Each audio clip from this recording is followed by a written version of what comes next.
Hello. Hello. Uh, Good morning. Good morning to everyone. Magandang umaga sa lahat. This is Justin, Talk News PH. And this morning, um, meron tayong maraming pag-usapan. We have a mixed topic this morning. Dahil ang daming issues that have cropped up, and I think we have to discuss them one by one.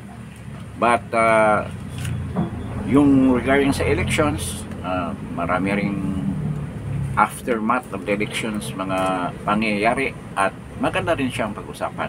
So medyo we are going to discuss various topics in this episode, and though short lang sila, and we will be giving our opinion, our commentary, our reactions about what had happened and the last after the elections. Though the committee has just started, I think yesterday started counting the official count sa result ng election, midterm election 2025. And before anything else pala, gusto ko lang ilambing sa inyo na paki-like naman, pakipindot naman yung like, then share this video. If you like this video, try to share this to your friends. Then of course, don't forget to strike that subscribe button para naman mabuhay din itong channel na to. I hope you will help the channel grow, and we will become a community here in Justin Talk News PH. So yun nga, ang una nating topic siguro, pag-usapan this morning. Sinabi ko nga, medyo halo-halo ang topic natin. Itong regarding doon sa options ni PBBM.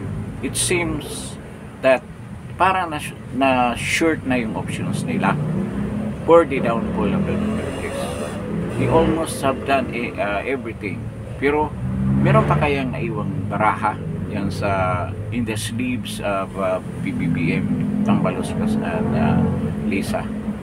Meron pa kayang diskarte? Ano sa tingin ninyo? Meron pa kayang diskarte? Para sa akin, meron pa. Marami pa yan. And they will never stop doing that to achieve their masamang intention at ang kanilang gustong mangyari na perpetuation of power here in this country. Ayaw nilang bitawan. So napaka lawak ng kanilang imagination of how to oppress their opponents, the opposition, and to curtail the freedom of speech, freedom ng lahat ng mga gustong magpahayag ng kanilang sariling damdamin at isipan tungkol sa totoong nangyari dito sa bayan natin. So ngayong umaga, ito nga isa sa mga topic na i-discuss natin. Though this is mga assumptions lang natin, what will come or what will not come, opinion lang natin ito. The possibility of this not to be fulfilled or to change course, malaki rin. Kasi day by day nagkaroon ng reaction, ang counter-reaction ang both parties. I mean, kung mayroong gagawin si PBBM, ang grupo naman natin, ang mga opposition right now, the strong opposition, as what BPNA have said, will also react to that para maagapan natin kung anong gusto nilang gagawin. So, napaka-fluid ng situation ngayon sa bansang ito. And ito, sa mga foreign observers, we are in a very delicate transition stage ng ating history dahil sa mga pangyayari ito after the elections. Maraming nagbibigay ng kanilang mga impressions, kanila ring mga opinion kung ano ba ang situation, the real situation ng Pilipinas ngayon. At most of their opinions are right. Kasi galing din naman ito sa mga tao na nandito sa loob. Yung mga opinion na yan, galing din sa atin yan, no? Na pinipick up na mga foreign press. So, isa yan sa mga pag-usapan natin. Then, the other topic will be yung ginawa ni Attorney Kaufman sa The Hague. Yung pag-file niya ng petition for the disqualification of the prosecutors. So, i-discuss natin yan. Then, we'll slightly discuss itong case ni Bam Aquino. Maraming mga pronouncement na ganyan, GNC, ang nagpapanalo sa kanya, yung mga bata daw na mga estudyante, mga GNC, ang nagpanalo sa kanya. And then, i-discuss natin kung ano ba talaga ang real score dyan. Then, of course, we will be discussing about the yung sinasabi ni Attorney Torion na mag-file sila ng demand, or I don't know if it is a demand to conduct a manual count for the senatorial votes. Maybe this is only for Pastor Kibuloy. Yung votes niya i-recount manually. And we will discuss about the details about that based on the previous experience natin yan sa recount with other senators, with other politicians, not only senators, kung ano ba yung proseso na naganap nung nakaraang account. So, ito pwede natin i-discuss lightly. Then, we will be discussing about yung statement in connection doon sa ginawa ni Attorney Kaufman, itong statement ni Ma'am Hanilet Abansinya with regards to the status of President Duterte. And also, dahil na-witness natin yung pagdating ni younger brother ni President Duterte sa The Hague, kung anong mga sentiments niya at ano yung message ni President Duterte, kasi galing siya sa loob at nakausap niya sa President Duterte. Anong impression ni President Duterte doon sa results ng election. So, dito mag-evolve ang ating talk, ang ating discussion ngayong umaga na to. So, to start with, ito nga, pagkatapos ng itong election that we are expected naman talaga natin na dayain na ito yung isa sa mga option na naisip nila. Before this election, lumulutang yung naghanda sila dahil meron daw some sort of a people power that will occur, that will lead into some sort ng isang kaguluhan that might lead the president to declare martial law, pero hindi yun nangyari dahil wala namang rally na ganyan ang intensyon. Most of the rallies are for the campaign of the candidates, so yun ang nangyari. But may pinalutang noon si Browner at saka si Gibudjiduro, so yun ang pangsangga nila kung in case merong people power na gaganapin ng oposisyon, pero hindi nila nag-gets yun dahil hindi naman talaga papasok sa people power ang oposisyon or ang grupo ni BP Inday. Dahil noon pa, klaro nang sinabi ni President Duterte na dapat hindi tayo darating sa ganyang point, not unless ang military ang mag-initiate. Magkaroon ng renegade forces dyan sa military that will do that, no?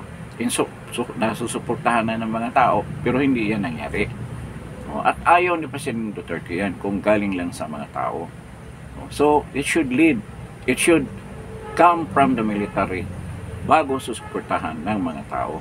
Pero maraming instances na maraming ng rallies pero hindi naman lumabas ang military, kasi alam naman natin kung gaano kahawak ng administration ng military.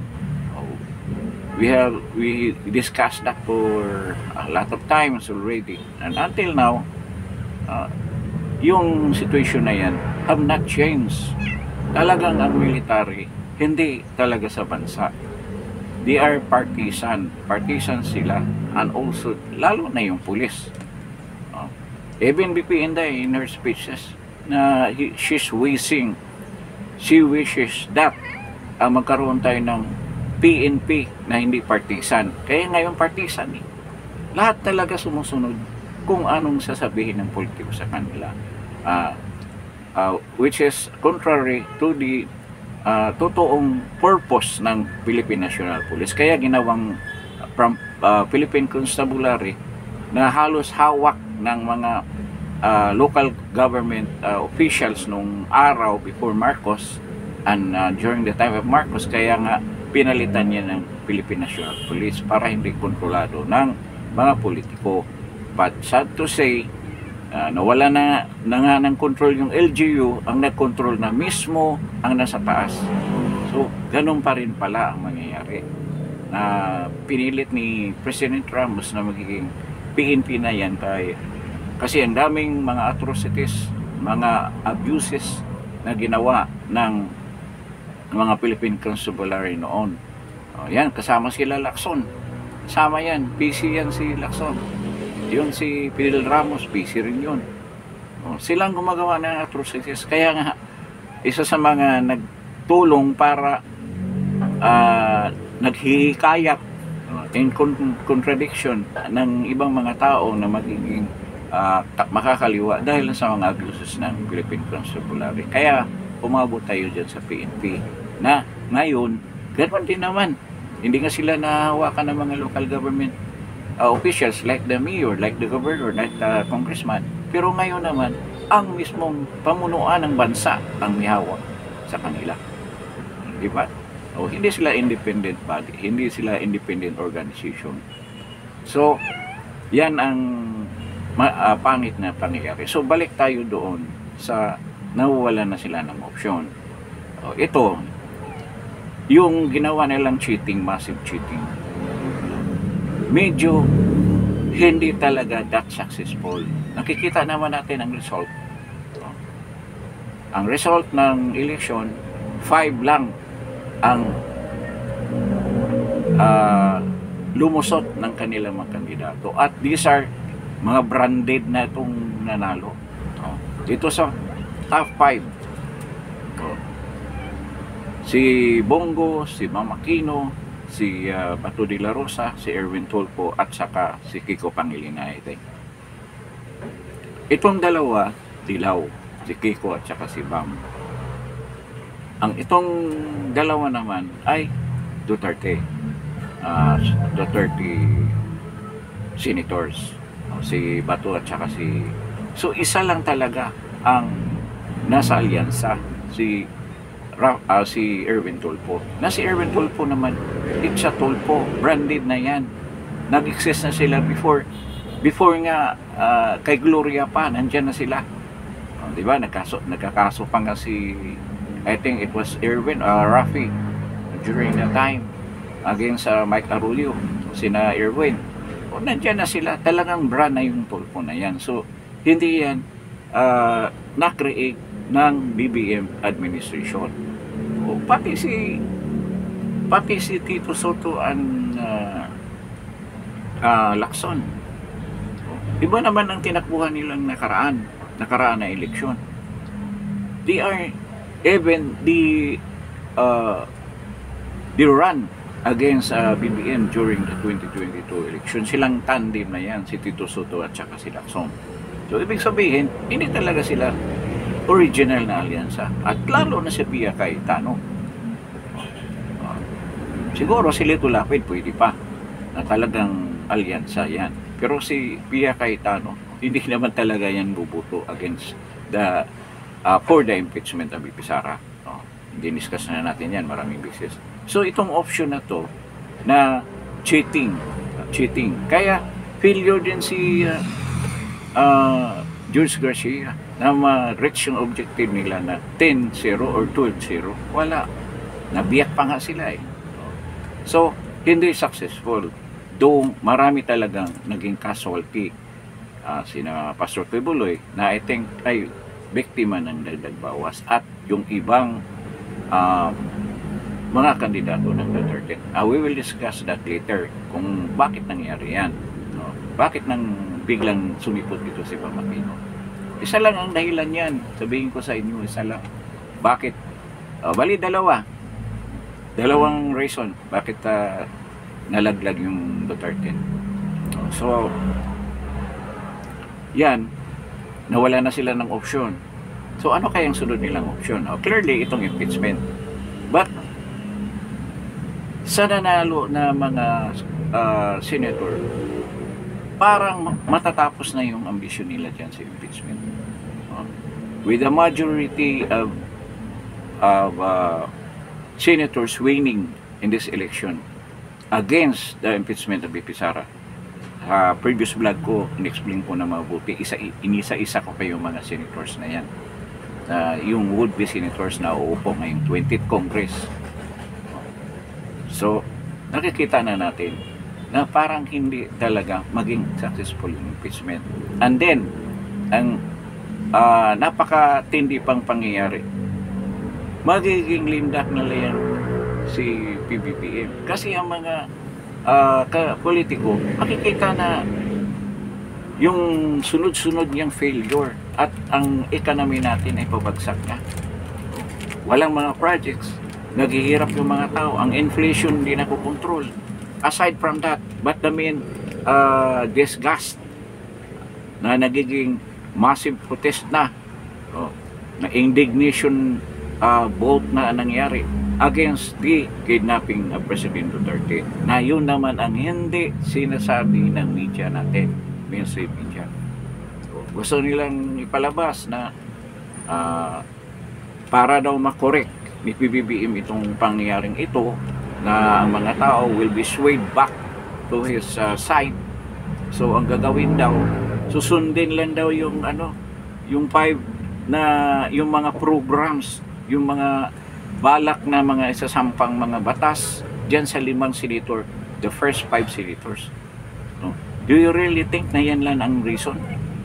Yung kay Bongo kasi healthcare, din kay Bam Aquino education, then kay Bato de Lorsa peace and order. Yun daw ang mga main nila programs na gagawin nila diyan kung uupo sila sa Senado. Na ito daw yung tutukan.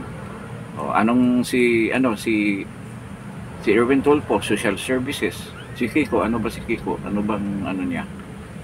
Main na legislation na gagawin. Ano bang ni Kiko? Hindi ko education, social services. So, kalimutan na natin si Kiko, hindi natin alam. Matagal na rin yan dyan sa matagal na rin yan dyan sa Senado noon. Siya nga nagpababa ng nagpataas pala na yung mga batang huhuli dapat huhulihin na if they commit a crime, parang ganun. Ano ba yun? Anong batas yun? Kaya nga nagkaroon ng kontrobersya regarding sa kanya na yung mga bata may dala-dala ng birth certificate kung huhulihin sila. Dahil daw yun ni Pangilinan. Tama ba ako? Or mali? So ganyan. Do you think na yung reasons na yan, inflation, ganyan, yung state ng economy natin are the only reason? The main reason na Mindanao ay nag-indignation vote. Hindi ko sabihin na protest vote lang yan. Talagang galit. Anger vote. Yun. Ginawa nila, nag-straight to 30 sila. Mamaya discuss natin kung ano ba nangyari dyan. So, itong pangyayari na to, purely ito protesta sa pag-kidnap nyo kay President Duterte at dinala nyo sa Hague, in-endorse nyo sa isang foreign court. So, yun talagang totoong nangyayari. So, ngayon, kung wala na yung impeachment, ano kaya ang susunod yung option? Ngayon, sigurado kung makita ng ibang mga politiko na marami na talagang napaka-weak na talaga ni President BBM. Anong gagawin ng iba? Magkaroon na ng exodus yan. Maglilipatan na yan as early as after this election. Marami na magparamdam yan. Yan ang politiko. Alam na nila gaano kalakas si Sara. Manifested by yung campaign kung saan laging dinudumog si VP Sara kung kahit saan siya pupunta. So, this sign will maghihikayat sa ibang mga politiko na to change side, and they're going towards the side of the Dutertes. So, ano kayang option ang gagawin ni PBBM dyan? Isa na lang ang option niya. Mag-declare siya ng martial law. Yun lang. Pero, the way things are going, this administration is going down. Kasi walang concrete na ginagawang programa, walang concrete na action ginagawa para sa mga problema na yan. Ang worry nila, ang ginawa nilang solusyon, ang pamimigay ng ayuda using government funds, using the taxes of the people, na hindi naman nagtagumpay. They spent billions of money, baka trillion na nga ang ginastos nila sa eleksyon na yan. Pero yan ang resulta. So, you should read the signs in the sky. Nakalagay na doon na malapit na ang oras ninyo. So, ito, sana naman hindi magiging hindi magpapanik yung administrasyon na kung ano-ano ang gagawin. I hope na mapipigilan pa yung mga balak nila. Kasi halos lahat kung they will go into the impeachment and they will promise money, itong fund for later release, FLR, o pangakuhan yung ibang senador na bumuto ka for the impeachment, ito yung ibibigay namin sa iyo. Malabo yan. Yung mga senador na pro BP Inday dyan, malalagyan ba ninyo yan? Malabo yan. Mahihirapan kayo dyan. Kaya iba na ang takbo ng pag-iisip ng mga tao ngayon. Nakita mo naman ang result ng eleksyon. Yung mga nasa showbiz, butchered, kinatay sila lahat, si Lito Lapid lang na iwan. Sila Tito Soto, di naman true at true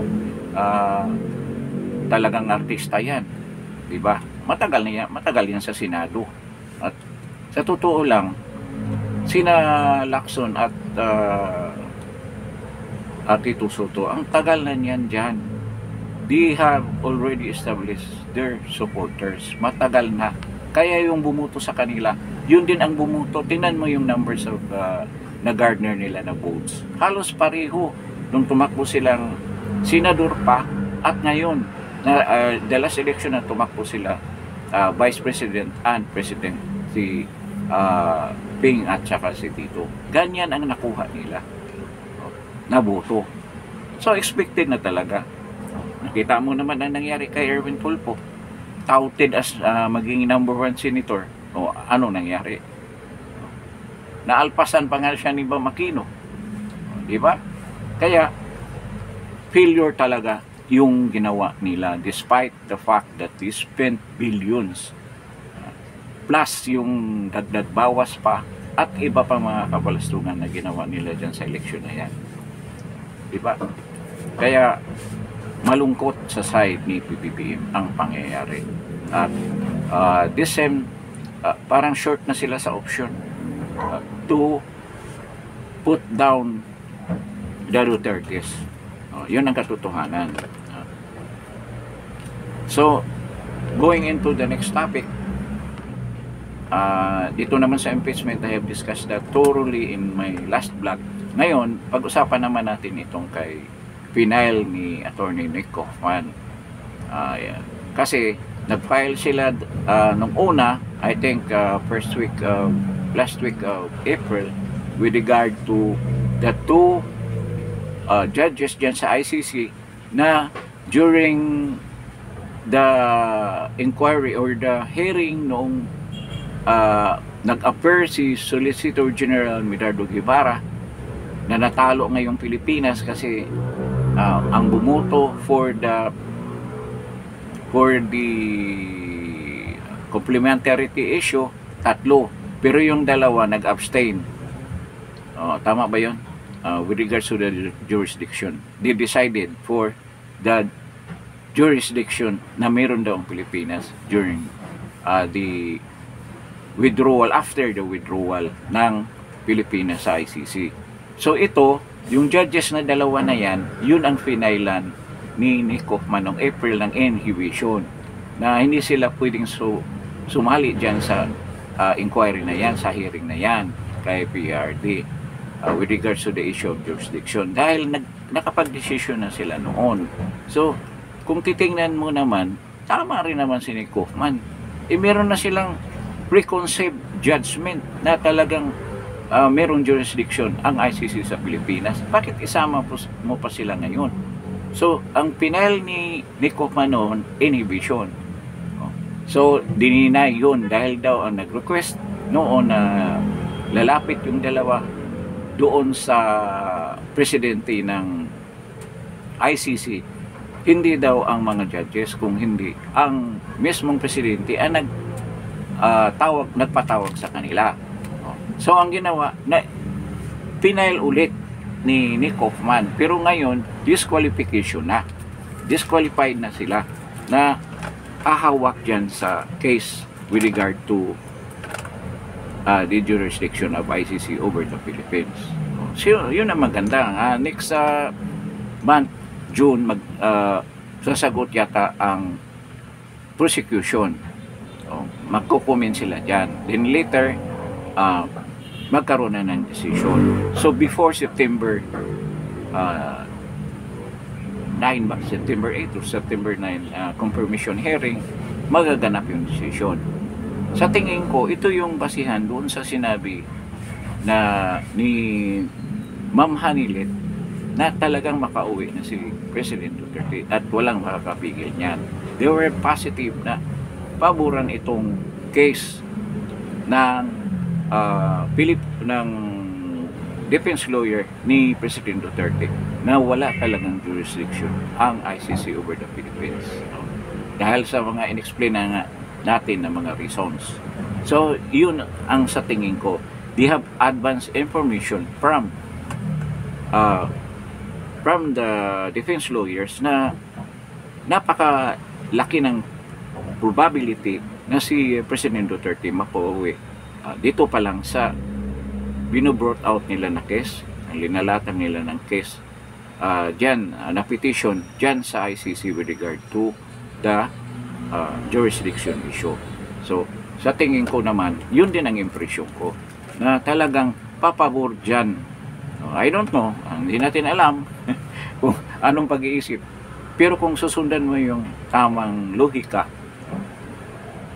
sa sistema, talagang hindi pa nga nila kinonsider yung violation yun sa due process na ginawa nila during the kidnapping. Hindi nila kinonsider yun.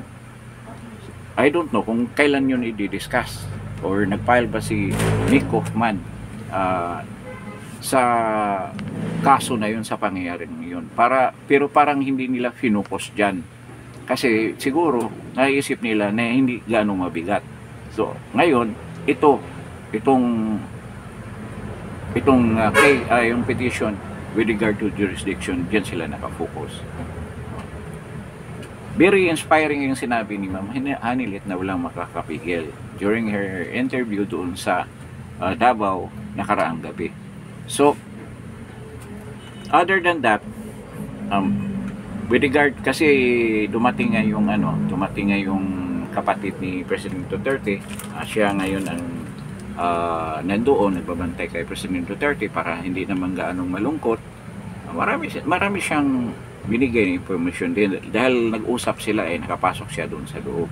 At isa doon, binabalitan niya kay President Duterte na yung pagpanalo ng Duterte clan massively, landslide fashion dyan sa Davao. So tuwang-tuwa daw si President Duterte sa pangyayaring iyon.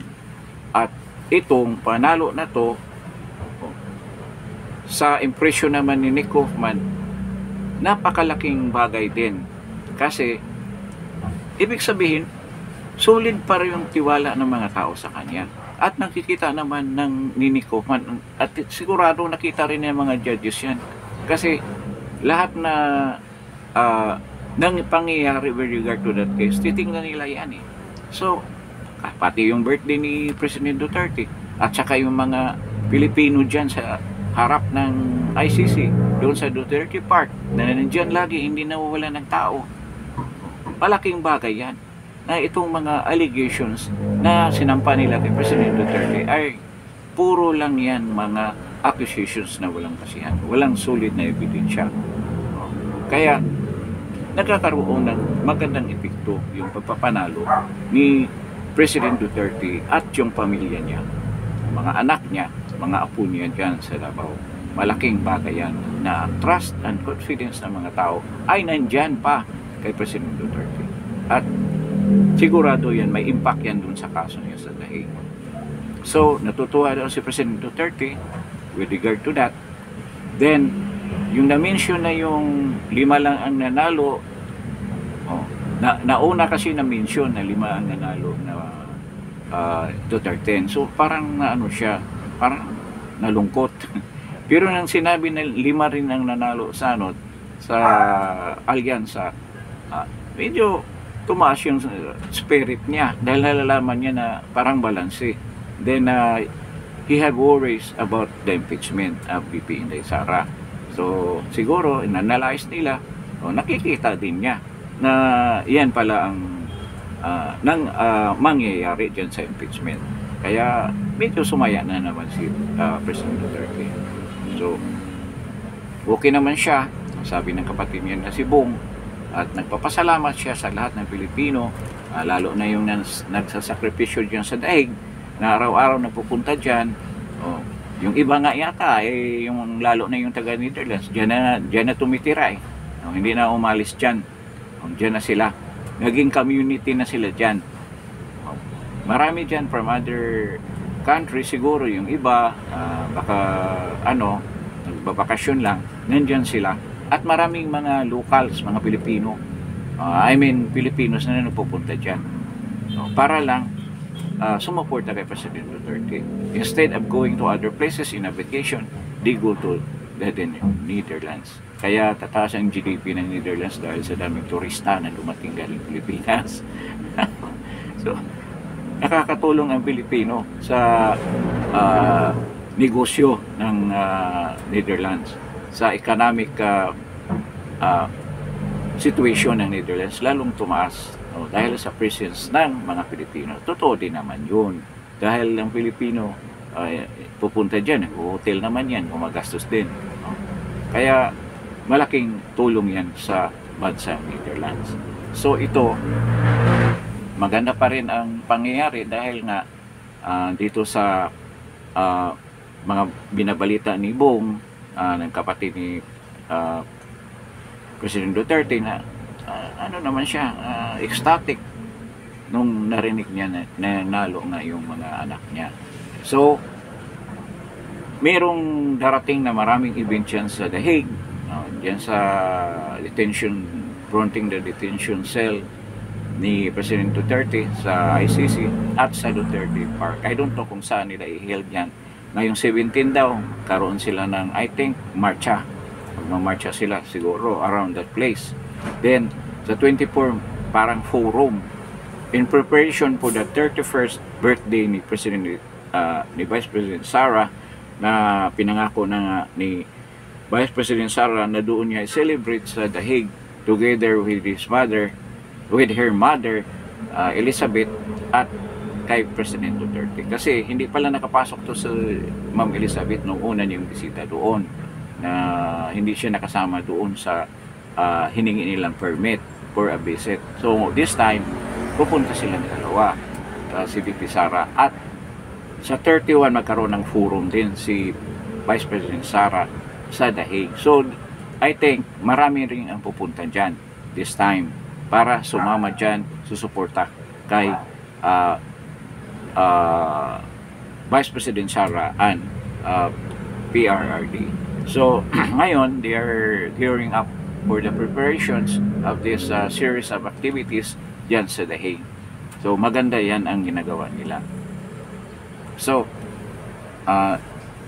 dito naman sa tapos na tayo dyan sa topic na yan, regarding dyan sa kay President Duterte dyan sa The Hague. Ito naman yung petition na isasampa ni Attorney Torion for Pastor Apollo Kibuloy. Itong petition demanding for a manual recount. Yun ang magandang gagawin. Hindi na lang natin hindi natin dapat akseptahin na lang basta-basta. Alam naman natin na daya tayo, na dagdag bawas tayo. Pabayaan ba natin yan? Tama yung gagawin ni Pastor Kibuloy, though it entails expenses. At kaya naman yan isushoulder ni Pastor Kibuloy. Titingnan nyo yung nakaraang mga rallies. Sino bang gumagastos noon? Ilang simultaneous rallies, not only in the Philippines but even in other places in the world. Sabay-sabay na rally yun na ginanap yan through SMNI, through KOGC. So nakikita natin ang effort na ginawa ni Pastor Kibuloy at talagang targeted siya. Noon ko pa sinabi tatargetin talaga yan na hindi talaga manalo. Do successful sila, di naman lahat all in vain dahil maraming taong nagising sa katotohanan. At ito, ipa-fight out. Pastor Kibuloy will fight this out in the court, in Comelec. Magkaroon ng recount. So magkabukingan talaga. Sabi nila, ano daw, yung computer result bang bibilangin? Hindi. Yung present level na mga pinirmahan na mga baluta, yun ang bibilangin. Hindi yung sinubo na sa machine. Sinubo rin sa machine. Pero iba ang resulta na dumating sa main server at doon sa Comelec. Kaya yun, doon ang dayaan nangyayari. Kung yung mga baluta ang bibilangin, so kung magbilang siguro, I don't know kung isasama ba yung ibang senators or kay Pastor Kibuloy lang, or lahat ba na buto ni Pastor Kibuloy ang bibilangin? Yun ang mga questions na hindi ko pa alam hanggang ngayon. Or lahat na senator bibilangin. Pero I think yung sa kanya lang, kung sino lang nag-petition, sino lang ang nagde-demand. So this will entail expenses kasi nangyari na nga sa recount doon between PBBM and Leni Robredo. I think si PBBM lang nagbabayad noon. Si Leni hindi talaga nagbayad. Around 45 million or 50 million pesos ang ginastos doon. At nakakatawa pa yon dahil I think ang lamang ni ito assumption lang, hindi ko alam ang right numbers. Lamang si Leni Robredo ng below 100,000 yata. Ganun. Then, pag-recount, lalong lumaki ang lamang ni Leni Robredo. Lalong nagpapatunay na panalo talaga si Leni kay against Bongbong doon sa Vice President election. Kailan ba yun? Vice President election. Kapanahon ng 2016, natalo si PBBM doon. So, ngayon, yun ang mangyayari. So maganda itong ginagawa ni Pastor Kibuloy na magkaroon ng recount para malaman talaga ang katotohanan. Ngayon, in connection to that, ito, papunta na tayo sa itong topic kay Bam Aquino. Maraming pautot, maraming sinasabi na mga millennials, mga Gen Z ang dahilan na nanalo si Bam Aquino. Ilan lang naman ang boto ng Gen Z? I think it's only 2 million. Napakaliit niyan. O ilagay natin 4 million. Hindi yan makapapanalo ng isang kandidato. Makadagdag yan sa panalo. Pero not completely na yan ang mag-lead doon sa actual na numbers na magpanalo sa isang senador katulad ni Bam Aquino. Kalukuhan yung sinasabi nila dahil nga nakuha niya yung millennials, nakuha nila yung Gen Z segment ng mga kabataan, kaya nanalo siya. O bakit? Sa tingin mo walang bumuboto ng alyansa doon? Walang bumuboto rin na mga estudyante for Duterte? Anong nangyari sa Duterte yun? Na they are focusing on the youth, on the student. Di ba? Yun ang programa ni Nakardima. Kaya nga sila nag-number 2 eh. Dahil dyan sa marami ring mga estudyante silang hawak. Kaya hindi yan masusulo. Hindi yan ang dahilan. The reality is, ang dilawan talaga, yun ang numbers. Yun ang supporters nila. Kahit si Leni Robredo tumakbo as president, yes, 14 to 15 million. 14 to 15 million. 16 million. Hanggang dyan ang ceiling nila. Yan talaga ang dilawan na number na nagsusuporta. Kaya si Kiko ganun din ang halos ang number. Si Kiko I think right now is around 14 million. So, yun ang number ng mga dilawan. Ganyan ang mga botanting dilawan. So, meron na dagdag dyan dahil marami. Pero marami kasing nako-convert din dito papunta kay VP Sara. Kaya hindi tumaas yung numbers ng supporters nila. Parang na-permanente na 15 million, 14 million hanggang dyan lang ang supporter ng mga dilawan, pink lawan. Siyempre, doon sa mga dilawan, spread out yun. Yung mga territory na talagang mga dilawan country, talagang bububuto yun doon. Kaya makikita mo yung sinasabi na Lingayen, Quezon Corridor. Diyan ang volume talaga ng mga dilawan. Diyan talaga. Ito Bulacan 4A, dito sa may Lucena, Quezon, part of Bicol. Taga saan ba si Lini? Hindi ba taga Bicol? Marami diyan na talagang kay Lini. Normal yan. Dito sa Bataan, dito sa Nueva Ecija, marami diyan. Papunta ng, yun ang sinasabi nila, Lingayen, Quezon Corridor. Historically, hawak talaga yan ng dilaw. Yun ang katotohanan dyan. Kaya yung mga numbers na yan, hindi naman nag-i-increase yan eh. Isang factor ang sabihin ko sa inyo. Bakit? Nanalo si Bam Aquino. Ang endorsement ng Iglesia ni Cristo. Ngayon, certified na ang boto ng Iglesia is running from 6 million to 7 million. Yan ang volume ng mga botante. Yan ang voting number ng mga Iglesia ni Cristo.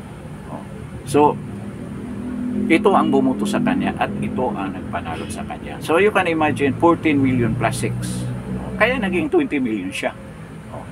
Naging 20 million siya dahil sa Iglesia. At sinabi nila, ay bakit may bumuto dito? Malakas siya sa Cebu dahil may bumuto sa Cebu.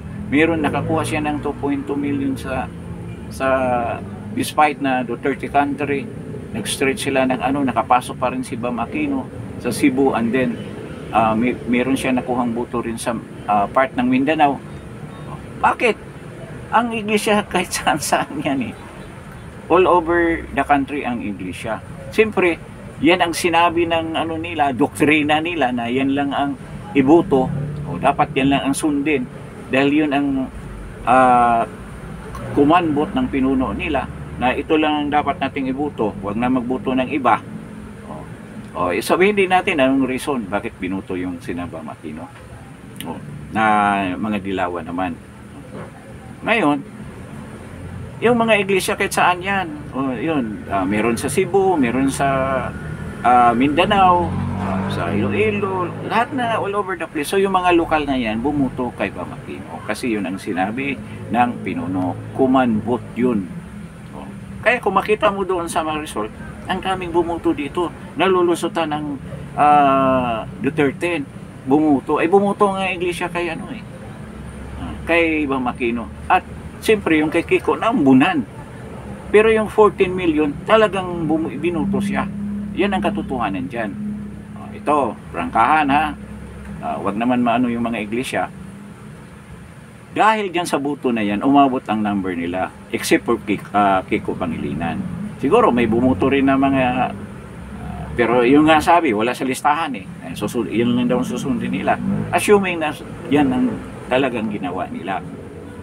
So si Bam Aquino lang ang excuse. Si Bam Aquino lang yung binuto nila. So yun ang resulta. So ngayon, bakit hindi na nalaglag yung ano Duterte? Ganito yun. Bukod sa dagdag bawas, diyan sa BCM, EECM, dagdag bawas, hindi bumoto ang Iglesia ni Cristo sa Duterte. Sabi ko nga pa noon sa mga rallies ng Iglesia, ito malamang hindi yan bubuto ng kandidato. Dahil sinabi ko yun sa nakaraang vlog, kasi makikita mo sa mga actuation niya ang Iglesia ni Cristo. Mga rallies halos nga walang naimbita eh. Ay nung launching ni proclamation ni Marcolita, mayroon bang dumating? I think Jimmy Bundok lang yata o si Vic Rodriguez. Hindi talaga lahat mini-mention. Yung mga kandidato nagmi-mention ng Duterte, but not really sa iglesia. Galing sa iglesia. Hindi, alam ko na hindi talaga sila bubuto. Despite the fact na dalang-dala ng QGC, dalang-dala ng DDS. Nag-expect sila, pero ako hindi talaga ako nag-expect. Kasi alam ko ang style ng iglesia eh. So, nangyari, totoo din naman ang iglesia sa sinabi nila. Kung anong sabihin nila talaga, yun ang gagawin nila. Doon sa rally sa Lunita, nag-mention ba sila? Sa bagay, wala pang eleksyon, no? Kasi, gustong-gusto ng mga DDS si Marcolita dahil nga mismo si President Duterte ang nag-endorse sa kanya. At doon naman sa hearing sa impeachment, sa confidential hearing, talagang dinipinsahan naman ni Marcolita si VP Sara as a congressman. Kaya hindi yan dahilan na iglesia si Marcolita, kaya gustong-gusto ni President Duterte as a good, talagang magaling na congressman, kaya yan ang gusto niyang kuhain noon pa. Di ba? Nag-back out si nung nakaraang dapat senator na yan eh, pero nag-back out siya, ngayon tumuloy siya. So nakita niyo yung galaw ng iglesia. Kung anong sabihin nila, yun lang talaga ang gagawin nila. At hindi nila yung kasalanan. Kasi pinoprotektahan nila ang kanilang congregation. Yun ang lagi kong sinasabi. Kaya, yung iba lalo na yung QGC, silently talaga nagtampo sila sa Iglesia ni Cristo. Ito hindi kayo dapat magtampo. Kaya, si Marcolita hindi naman niya sinabi na ito pag sama ko kay President Duterte dahil sa iglesia. Hindi niya sinasabi yan. Hindi niya dinadala yung pangalan ng iglesia. Bihira lang na sa speeches niya nagsasabi na ako ay iglesia. Hindi siya nagmi-mention ng ganyan. Nagmi-mention siya as Rodante Marcolita na talagang pabor sa mga pulisya ni President Duterte at kay VP Sara. So on the personal level ang nangyayari. Kaso iba kasi ang QGC, pag tumulong sila buhos. Pero hindi ko rin naman narinig sila na nagsasabi na bakit ganyan ang ginawa ng iglesia, hindi binuto yung Duterte, bakit iba ang binuto. Yun ang lagi kong naririnig, bakit naman ganyan ang ginawa, tinulungan na nga yung kandidato nila. Sa totoo din naman, hindi rin mananalo yan ito fact, si Rodante Marcolita kung wala ang DDS. Pero dahil nga sinuportahan niya si VP Inday Sara, sinuportahan niya si Amy Marcos na kalaban talaga eh. Bakit hindi susuportahan si Marcolita? Kahit na hindi siya iglesia. O, ilagay natin hindi siya iglesia o hindi niya sabihin na iglesia siya. Susuportahan pa rin siya dahil in-endorse siya ni President Duterte. But on the ground, yung mga ordinaryong makikita kasi nila na you belong to this congregation at hindi ka man lang tumulong. Na i-encourage yung mismong yung congregation na iboto naman itong Duterte dahil nakakatulong naman sa iyo. Ulitin ko, hindi yan ang intensyon ng iglesia. Always, ito wag naman masaktan ng mga iglesia. Sa history ng Pilipinas na sumali yung iglesia, they are always in the safe side. Mali ba yan o tama? Tama yan. Nasa safe side sila lagi. Ayaw nila ng konfrontasyon sa totoo lang. Kaya makikita mo yung nila, taglines na peace and unity lagi. Ayaw nila ng gulo. Sa totoo lang. Isang beses ko lang nakita nagkagulo yung nagrally sila sa EDSA, yung regarding doon kay Dilima. Ano ba yun? Nakalimutan ko na. Nagrally sila dyan. Sa harap, dyan yata sa may crossing. Yun lang nakita ko talaga na lumabas sila. At nagagalit sila kay Dilima noong panahon na yun. So, yan ang katotohanan. Kung hindi rin naman sinuportahan si Dante Marcolita ng DDS, sa dahilan na in-endorse siya ni BP Sara at ni President Duterte, hindi talaga siya mananalo. Kasi hindi enough Nakikita na natin.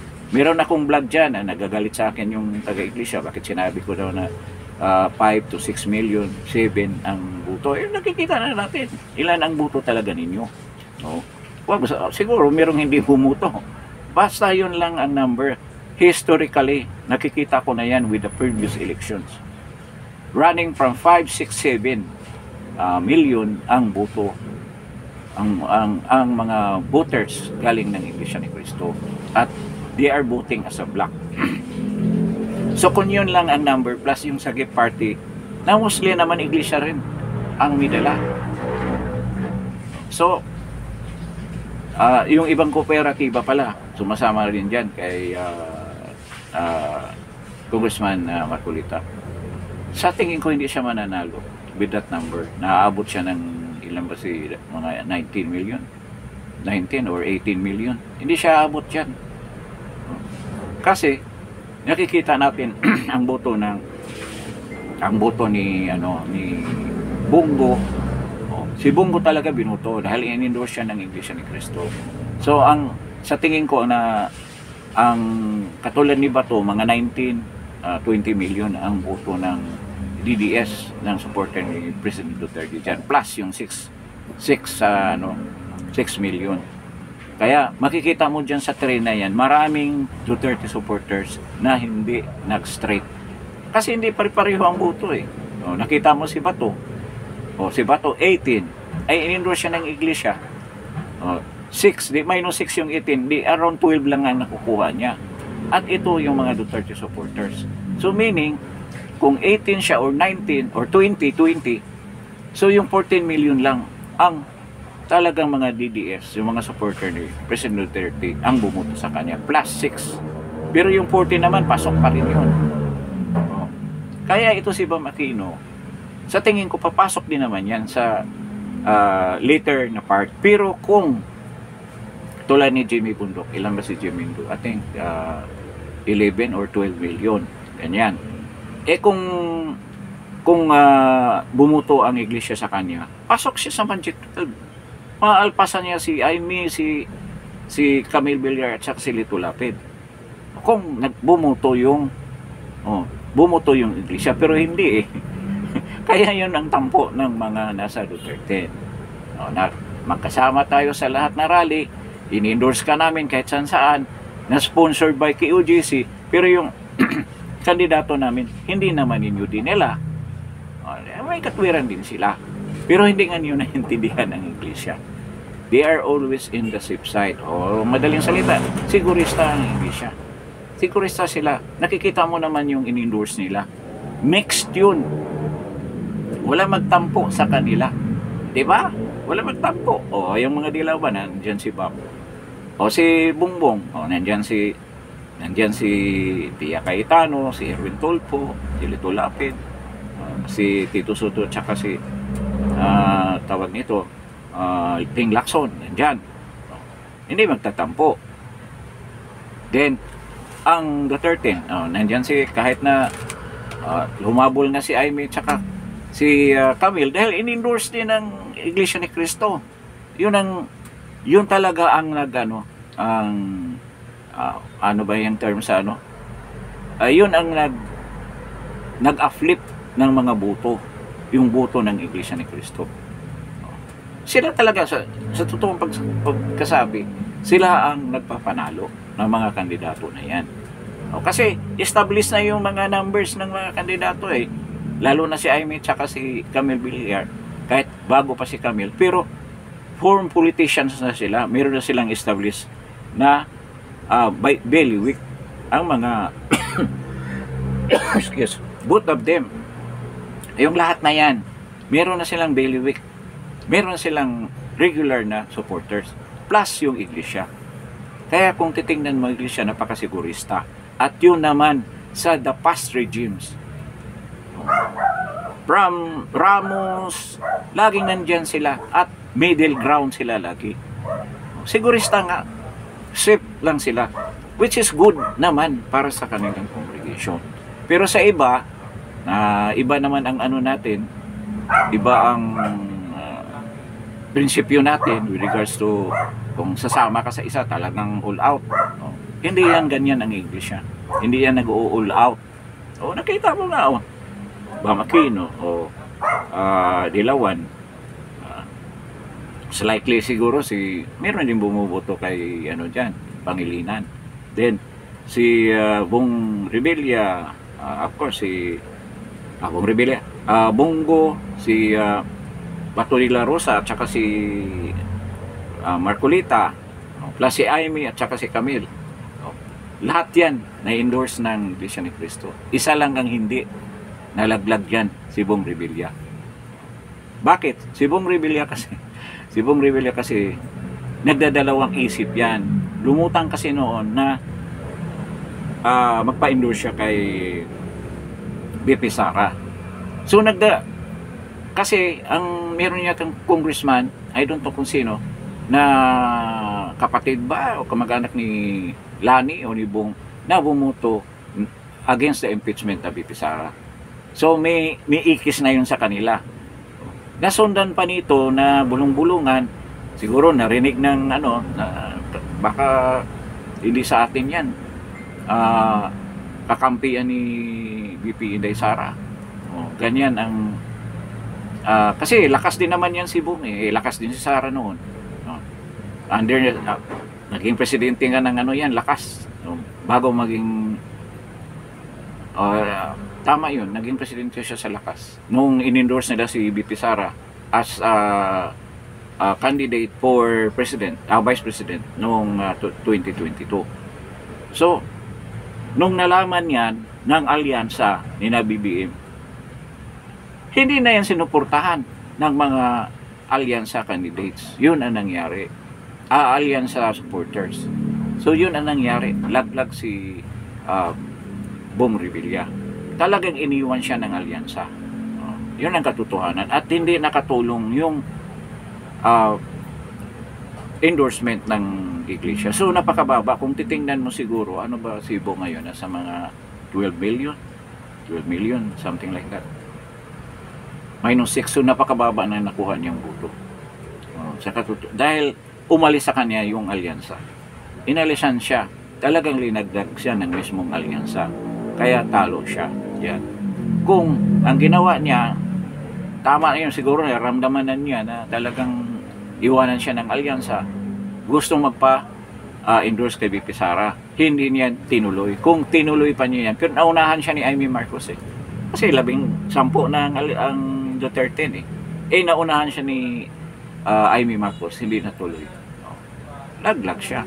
Kasi kung kumampi pa siya ni Inday Sara, makakuha siya ng around, I think, ang DDS ngayon is running from 16-15 million, ganyan. 15-16 million. Kasi makita mo sa boto ni I think 20 million. 20 million. 20 million. Pero yung iba, magtataka ka nga ni Bongo, umabot ng 26 million. Now, muntik nang idagdag bawas. Nahuli lang dahil may duplication daw ng boto. Kita mo, nahuli. Binalik yung 26 million. So, kung 6 million yung Iglesia ni Cristo, around 20 million ang supporter talaga ng DDS. Solid supporter is 20 million. So, magtataka ka ako, bakit plus nga yung 6 million ng Iglesia ni Cristo, kaya naging 26 million. Ngayon, ito si Bato, 20 million, so 14 million lang ang bumuto sa kanya. 14 million lang. Saan na yung variance na 6 million? Kasi 14 million plus 6, Iglesia yung 6, so that's the 20 million. So, ang ibig sabihin, yung 6 million ang diferensya ni Bongo, bakit nasaan yung 6 million na hindi bumuto? So, marami dyan namimili ng hindi talaga nag-straight.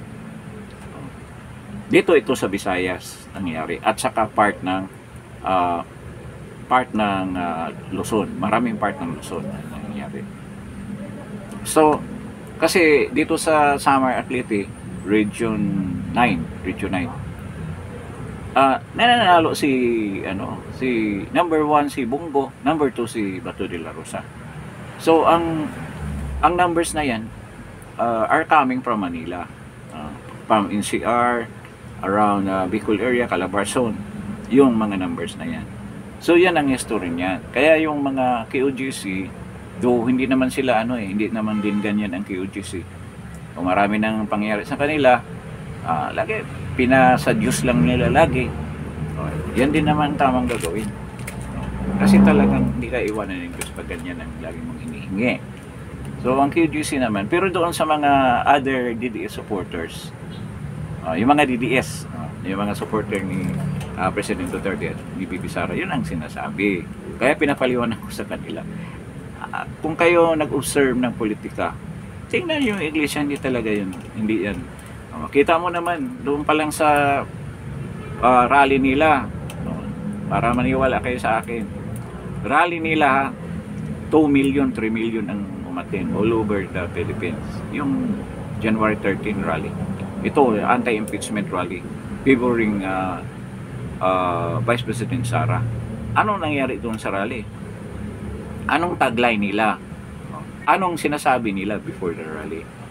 Sumang-ayon sila kasi sinabi ni Bongbong lang yan, nakakuha, nagsasayang lang tayo ng panahon kung magkaroon ng impeachment at ayaw natin na ganun ba sinabi, magkawatak-watak.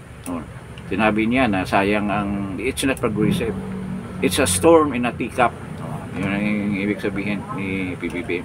Ngayon, yan ang sinakyan ng iglesia. Anong pagkakaiba nila sa KOGC? Di ba? Nakita nyo? KOGC talagang pinaninigan nila na ayaw nila kay PBBM. At verbally, dyan sa mga broadcast nila, sinasabi nila. Kaya talagang iniipit din sila ni PBBM kasi nasa power sila eh. Ganyan din naman sila kaabuso. Pinakita nila yung power nila. Nakita, wag mo kaming ganyanin dahil kami ang may hawak ng gobyerno ngayon. Kami ang hari ngayon, kaya hindi nyo pwedeng sabihin yan sa amin. Yan ang ginawa nila. Ganyan sila kabusado. So, pero dito, sa iglesia, anong sinabi ng iglesia? Sinang-ayuna namin ang sinasabi ni BBM. Sumang-ayon kami sa sinabi niya na ayaw niya ng impeachment. So, hindi sila iipitin. Sinang-ayuna nila si PBBM eh. Di ba? Di naman nila sinabi na ayaw namin, hindi kami maniwala sa sinabi mo na ayaw mo ng impeachment. But behind that, gusto mo pala ng impeachment. Have they ever criticized ang Baluslos? Hindi. Lahat na yan, hindi talaga sila ganyan. They always play safe. They always play safe for their congregation. Kasi alam nila eh. Alam nila yan. Alam nila yan na mawawasak talaga ang congregation mo kung kalabanin mo yung gobyerno. So, sa iba, medyo masama talaga ang nila sa iglesia. Pero hindi kasi nyo historically kung ano ang ginawa ng Iglesia. Always like that. Maganda sa kanila yun. But other people are saying that na it's not nationalistic. Talagang pinoprotektahan ng ilang sarili nila. But they existed for a long time because of that. Di ba? Politically, kung ano man sasabihin ninyo, lagi silang nandyan. Hindi sila nabubura dahil sa ganyang prinsipyo na hinahawakan nila at sistema na hinahawakan nila. Ibigay na natin sa kanila yan. Marami nang halos naman mga tao dyan mararangal. Sorry to say. Sa iba dyan, lalo na mga Katoliko, Katoliko ako eh. Maraming sinasabi sa iglesia, hindi nyo kasi kilala. Kasi ako ang dami kong mga pinsan dyan na sa matataas pa na posisyon at they are not ordinary persons na pumunta sa iglesia. May mga posisyon matataas pa yan. May mga cabinet secretaries pa nga na kamag-anak natin na nagpupunta dyan, na member talaga dyan. Kaya hindi ko masasabi at matitino silang tao. Yan ang katotohanan. Itong isa kong pinsan talagang matino. Pwede siya mangurakot kung gustuhin niya, pero hindi niya ginagawa yan dahil nga sa relihiyon niya. Kaya believe talaga ako dyan. Kaya alam ko, hindi naman kasalanan na protektahan mo yung kapamilya mo or kongregasyon mo. Hindi kasalanan yan. It's a matter of survival.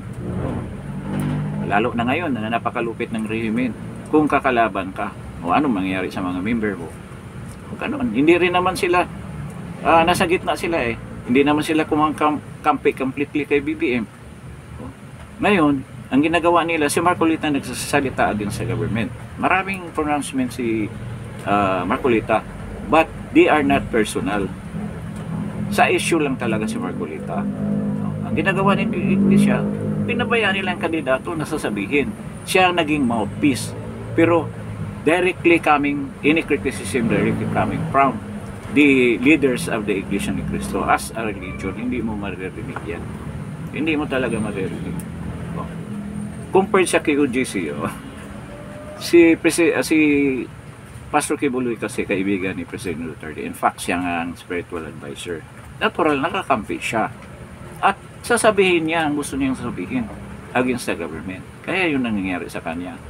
So yun ang difference. So yun ang pagkakaiba. Do ngayon lang talaga sumibol ng husto itong KOJC. So, ang Iglesia, time immemorial na nandiyan sila. Matagal na sila dyan. Kaya alam nila ang takbo ng politika sa Pilipinas. So ganyan ha. Klarong-klaro. Mag-uusap nga kami ng mga pinsan ko. Hindi na namin pinapag-usapan ng relihiyon. Kasi iba-ibang religion namin eh. May Jehovah, yung iba, Latter-day Saints, mga magpipinsan yan ha. Magkatagpo-tagpo, may iglesia, may Pentecostal, may saksi ni Jehovah. Pero hindi namin pinag-usapan yan kung kami mag-uusap-usap. Regarding lang sa national issues. Kasi kung pag-usapan mo yung religion, magulo yan eh. Walang tama dyan. Laging everyone has its own justification, reason bakit sumama siya sa religion na yan. So dapat hindi talaga yan itatouch. Basta ang importante, naniwala ka lang sa isang Diyos. Yun, naniwala ka sa Diyos. Yun, very important. And you believe and you're doing every time what is right anong utos ng Panginoon sa atin. Ganun lang. So, yun sa topic na yan, para sa akin, tapos na ang lahat. So, maraming road awakening